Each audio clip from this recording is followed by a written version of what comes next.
Hello and welcome to our latest collection chat. My name is Liz Taylor and I'm the curator at Nuneaton Museum and Art Gallery. Today I thought I'd share with you a bit of a Marmite object that is displayed in our George Eliot gallery at the museum. Some visitors love this beautiful piece of sculpted white marble, which is in the shape of a hand.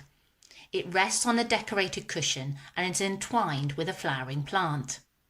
Other visitors, particularly those who have read the label in a bit more depth, can find this item rather unsettling, and I think I fall into this latter category. This is a sculpture of what is believed to be George Eliot's left hand. George Eliot was a well-known Victorian novelist who grew up locally to Nuneaton. The reason the object can be seen as a little creepy is that it is thought to have been created from a cast of her limb that was made after she died. So basically, it's of a dead hand.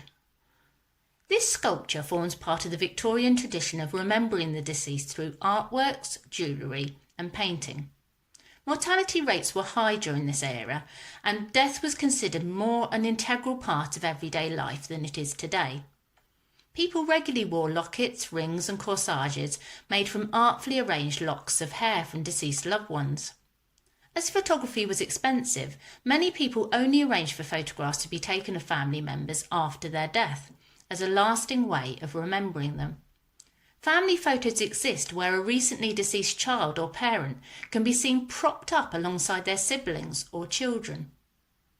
In a similar way, this sculpture of George Eliot's hand would have been a fitting choice of memorial to remember her craft as a writer. Imagine if we didn't know, though, who this hand belonged to. I think it's fascinating, though still a little creepy, that just by looking at the detail on this sculpture, it's possible to get an idea of the type of person the hand belonged to. The fingers are quite slim, suggesting a female hand, and the raised veins on the top indicate someone who is fairly old in age. The nails are cut short and neatly shaped, so unlikely to belong to someone who had to do manual work for a living. 3 rings can also be seen on the fingers, including 2 on the 4th finger, suggesting marriage. These 2 rings are actually likely to be George Eliot's wedding and engagement rings. George Eliot married John Cross when she was 60, but sadly died later that year. I hope you've enjoyed hearing about this object today. Please look out for more collection chats coming soon.